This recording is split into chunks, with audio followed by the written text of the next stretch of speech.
नमस्कार, हिमाचल अभी के न्यूज रूम से मैं दिव्या। पेश है अब तक के मुख्य समाचार। हिमाचल में कोरोना पॉजिटिव महिला ने किया सुसाइड, डीडीयू अस्पताल की गैलरी में लगाया फंदा। 4 साल की होगी बीएड, पुराने डिग्री धारकों को 2030 के बाद नौकरी नहीं। दिल्ली गग्गल के लिए 1 अक्टूबर से हो सकती है स्पाइस जेट की 2 नई उड़ानें। अटल टनल के लोकार्पण पर पीएम नरेंद्र मोदी को भेंट की जाएगी थंका पेंटिंग। भारतीय सेना को मजबूती देगा मनाली लेह मार्ग पर बना सबसे लंबा पुल। कल रक्षा मंत्री करेंगे लोकार्पण। आम आदमी के लिए बड़ी खबर, दशहरा और दिवाली से पहले रेलवे शुरू कर सकता है 80 और स्पेशल ट्रेन।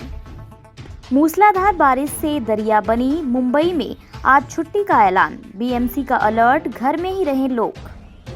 व्यापारी के घर में डकैतों का तांडव, बंधक बनाकर दंपति को पीटा और लूटपाट कर हुए फरार। अब समाचार विस्तार से। आपके स्वास्थ्य का प्रहरी श्री बालाजी हॉस्पिटल, कांगड़ा, हिमाचल प्रदेश में कोरोना के मामले बढ़ रहे हैं, साथ ही मरने वालों का आंकड़ा भी बढ़ता जा रहा है। इसी बीच शिमला जिला में एक कोरोना पॉजिटिव महिला के सुसाइड का मामला सामने आया है। मामला दीन दयाल उपाध्याय जोनल हॉस्पिटल शिमला का है। चौपाल निवासी महिला की रिपोर्ट 18 सितंबर को पॉजिटिव आई थी, जिसके बाद उसे दीन दयाल उपाध्याय जोनल अस्पताल में रेफर किया गया था। महिला यहां पर कोविड वार्ड में उपचाराधीन थी। बीती रात करीब 12 बजे महिला ने अस्पताल की गैलरी में फंदा लगाकर खुदकुशी कर ली। जैसे ही अस्पताल के स्टाफ को इसकी जानकारी मिली, वहां हड़कंप मच गया। शव को नीचे उतारा गया और महिला के परिजनों को सूचित किया गया। महिला के बेटे का कहना है कि उनकी मां 4 साल से बीपी की मरीज थी व उनके सिर में दर्द रहता था। उनका उपचार आईजीएमसी शिमला से चल रहा था। राष्ट्रीय शिक्षा नीति में बीएड को 4 साल का कर दिया गया है। पुराने डिग्री धारकों को वर्ष 2030 के बाद शिक्षक की नौकरी नहीं मिलेगी। नई नीति में स्पष्ट किया गया है कि 4 वर्ष की बीएड करने वालों को ही नौकरी के लिए पात्र माना जाएगा। इसके लिए जल्द ही प्रदेश के कॉलेजों में फर्स्ट ईयर से ही एजुकेशन विषय को पूरी तरह से शुरू कर दिया जाएगा। 3 साल तक कॉलेज और 1 वर्ष की बाद में एजुकेशन विषय की पढ़ाई करने वालों को ही बीएड की डिग्री मिलेगी। राष्ट्रीय शिक्षा नीति के इस प्रावधान को लागू करने के लिए जल्द ही प्रदेश में बीएड और डीएलएड का पाठ्यक्रम भी बदला जाएगा। टेट पास करना भी अनिवार्य कर दिया गया है। अभी जेबीटी, टीजीटी और शास्त्री के पदों के लिए ही टेट अनिवार्य है। आने वाले समय में स्कूल प्रवक्ता के लिए भी टेट पास करना जरूरी हो जाएगा।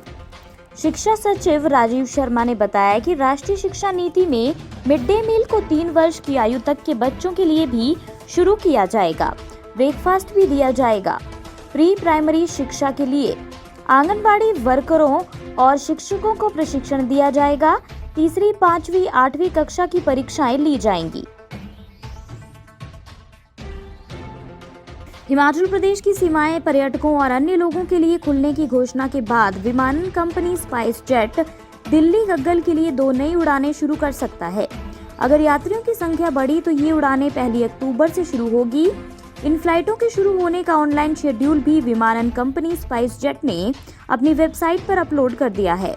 इन नई उड़ानों के शुरू होने के साथ ही स्पाइस जेट की गग्गल एयरपोर्ट पर उतरने वाली फ्लाइटों की संख्या 3 हो जाएगी, जबकि 1 उड़ान एयर इंडिया की होती है। इस तरह अगले माह से गग्गल एयरपोर्ट पर 4 उड़ानें हर दिन हो सकती हैं। शेड्यूल के अनुसार स्पाइस जेट की सुबह 6:55 पर पहली उड़ान दिल्ली से गग्गल के लिए होगी, दूसरी उड़ान सुबह 11 बजे और तीसरी उड़ान दोपहर 2:15 पर होगी। गग्गल से दिल्ली के लिए पहली उड़ान सुबह 8:50 पर, दूसरी उड़ान 12:40, तीसरी उड़ान 3:55 पर होगी।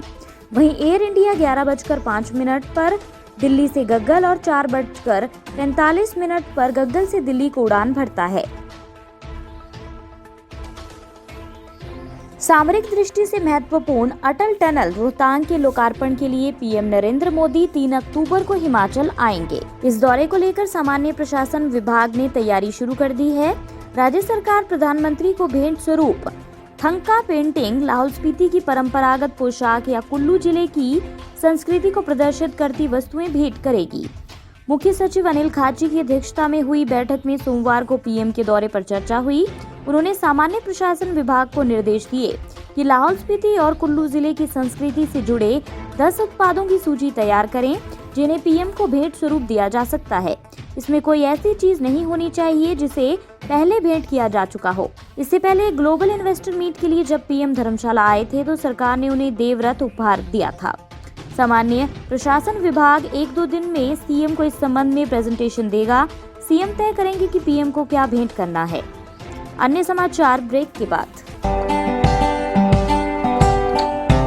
Shri Balaji multi speciality hospital Kangra, जहां आपको एक ही छत के नीचे मिले बेहतरीन चिकित्सा सुविधाएं, cardiology, laparoscopic, general surgery, neuro surgery, orthopaedics, paediatric, radio diagnosis, urology, gastroenterology, ophthalmology, pathology, medicine, anaesthesia और डेंटल जैसी अत्याधुनिक और बेहतरीन चिकित्सा सुविधाएं, 24 घंटे इमरजेंसी सुविधा, 9 बेड के साथ critical care unit, cardiac monitor और डिफिब्रिलेटर्स, सेंट्रल ऑक्सीजन लाइन और वेंटिलेटर सुविधा।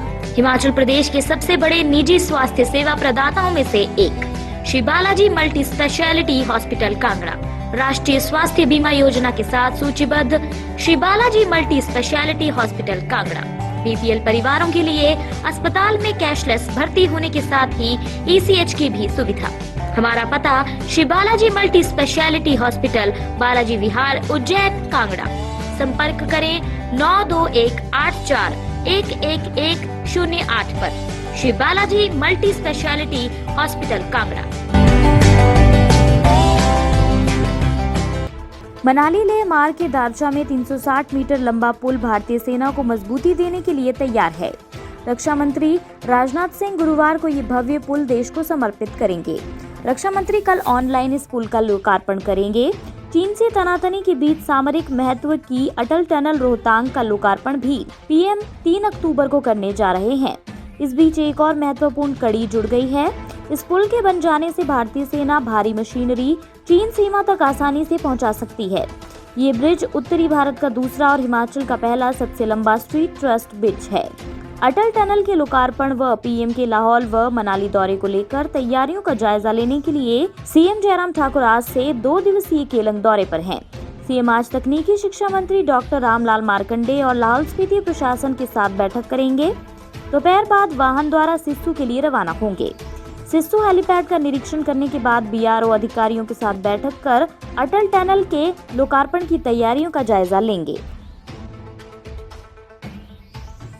भारतीय रेलवे फेस्टिवल सीजन को देखते हुए जल्द ही 80 और स्पेशल ट्रेनें शुरू करने की तैयारी कर रही है। सूत्रों से मिली जानकारी के मुताबिक भारतीय रेलवे अक्टूबर-नवंबर में त्योहारों को देखते हुए स्पेशल ट्रेनों की संख्या और बढ़ा सकती है। भारतीय रेलवे अक्टूबर-नवंबर में त्योहारों को देखते हुए स्पेशल ट्रेनों की संख्या और बढ़ा सकता है। अगले महीने रेल मंत्रालय ऐसे रूट पर मांग के हिसाब से स्पेशल ट्रेनों का ऐलान कर सकता है। बता दें कि कोरोना महामारी को फैलने से रोकने के लिए देश भर में लागू लॉकडाउन को देखते हुए रेलवे ने ज्यादातर ट्रेनों को बंद रखा था। रेलवे सूत्रों के मुताबिक मौजूदा स्पेशल और श्रमिक विशेष ट्रेन से अलग इन ट्रेनों को चलाया जाएगा। यात्रियों को रेलवे द्वारा जारी गाइडलाइंस का पालन करना होगा।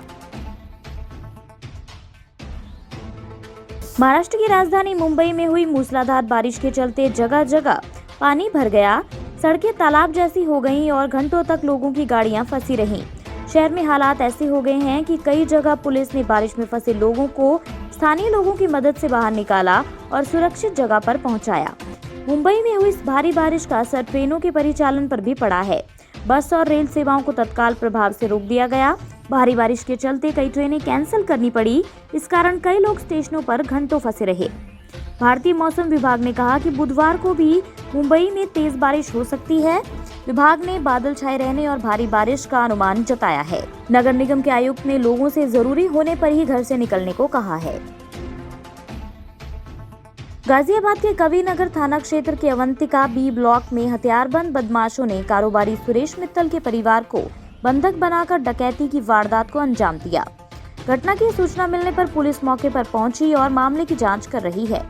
जानकारी के अनुसार बदमाशों ने कारोबारी और उनकी पत्नी उषा मित्तल की बेरहमी से पिटाई भी की। ये घटना बुधवार तड़के 3:30 बजे की बताई जा रही है। बदमाशों ने कारोबारी के घर से लाखों रुपए के जेवर और नकदी लूटी। उसके बाद आराम से फरार हो गए। सूचना पर एसएसपी एसपी सिटी ने फोर्स के साथ मौके का मुआयना किया। इसके साथ ही पीड़ित दंपति का अस्पताल में उपचार भी कराया गया।